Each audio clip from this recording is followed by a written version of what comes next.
Hey guys, today I was originally going to do a review for Hot Tub Time Machine 2, but over the weekend so many people came up and told me that this movie was really good, I decided I should just see this instead and give you guys a few reasons of whether or not you should check it out. So The Duff is about a girl who finds out that she is the designated ugly fat friend, which is termed Duff. There are some really funny moments, some great laugh out loud moments that had me and the entire theater laughing, which is always a positive when it's a comedy, especially in a movie like this, which is a straight comedy. It's a teen comedy. There's no drama involved in it. There's no action.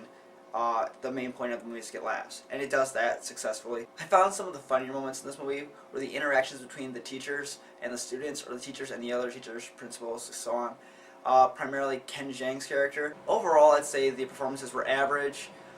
Maybe slightly above average in some cases. Mae Whitman was pretty good in her role as the lead.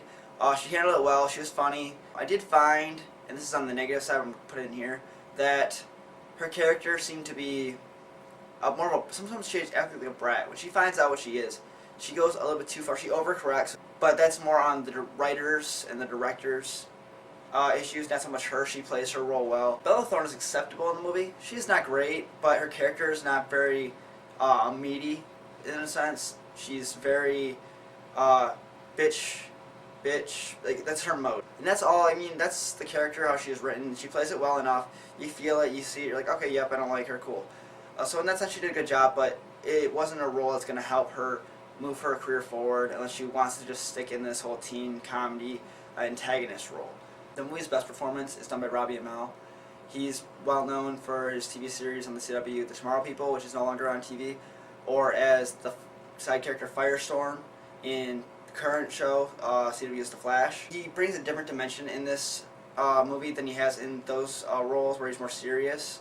And in this one, he's comic relief in a sense, but he's actually the most widest three-dimensional character in this movie. He's probably the only real three-dimensional character. Actors aside, the movie does pace really well. There aren't any scenes that you feel like drag on too long. It has really clear acts in the movie where it starts out and you kind of get that feel of the movie. Moves on, you get a whole other chapter, and it feels unique to its own, to the movie itself, which is good. And then it moves on, but the scenes in the movie don't feel long either. Every scene has some good jokes. It has either a key piece of information that you need to move on to the next one. One of the last positives I would say is that it does push off a good message at the end of the movie. It does try to tell you, you know, these Duffs or not popular people do have their own stories, that they shouldn't be bullied, or that nobody's better than other people, even when they're this young in the high school world, which can, I guess, feel like, you know, life or death based on if you're popular or if you're not cool. But at the same time, you look at the cast itself, even look at the lead, Mae Whitman.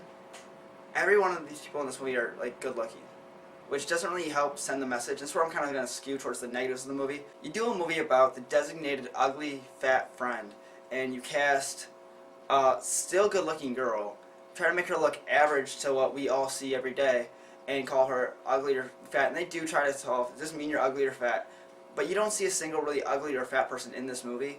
It's really Hollywoodized, which I feel does not help the teenage girls or teenagers, teenage guys too, who see these movies and say, okay, that's what ugly is, and you see an average-looking girl, and then in their head, or in her head, she says, oh, well, I look kind of like that, versus the Bella Thornes, or some of the main character's best friends, and they feel bad about themselves, or don't look at the, you know, cute girls who are normal-looking, but don't look like these movie starlets, and are being portrayed as average. So they look down at them.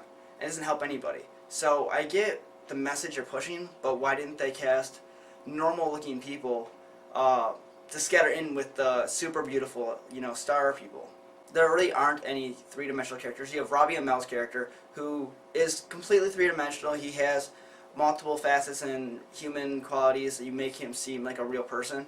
But everybody else seemed really flat. That did bother me in the movie. Especially once I noticed it, it couldn't really go away. I feel like it could have been not very difficult to improve upon that with some of these characters, especially the lead. Because like I said, Mae Whitman, she was good in the movie, but I feel like she wasn't given enough to show that she wasn't just her.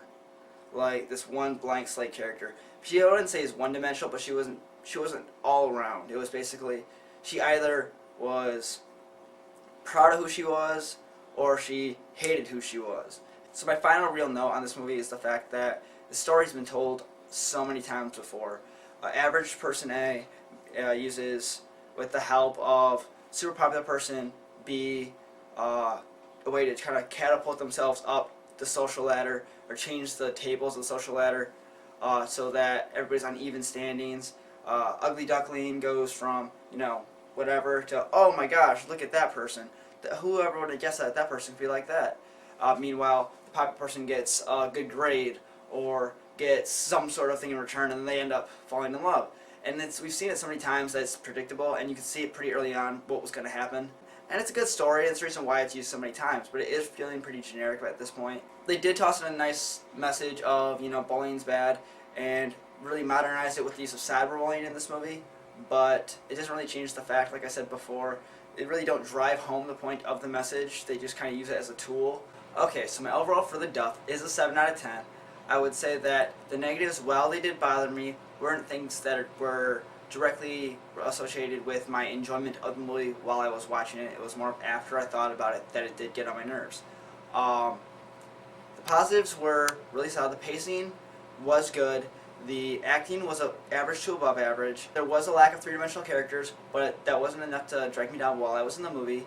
The comedy worked really well for this movie. There's plenty of laugh-out-loud moments. I feel a 7 out of 10 is an appropriate score for this movie, simply based on the fact that I don't think that'll be a really memorable movie. Alright guys, thanks for checking out my review of The Duff. If you like this video, please be sure to click that like button down below. It does mean a lot to me. If there's a movie you want me to review from your past that you just love, let me know in the comments. I'll be sure to check it out. Maybe I'll do a review for that one. If there's a movie coming up that you want me to review, like The Lazarus Effect next week, which I am doing, be sure to comment that down below and I'll check that one out. If you want to see more reviews like last week's Kingsman review, or next week's Lazarus Effect review, be sure to click that subscribe button for Wes Nichols TV. I'll be doing reviews every week. I have a couple Let's Plays coming up pretty soon. Challenge video with my mom, which is really fun. It was fun to film. And a bunch of other stuff. So be sure to click that subscribe button. I'm Wes. This is Wes Nichols TV. Thanks for watching. Bye.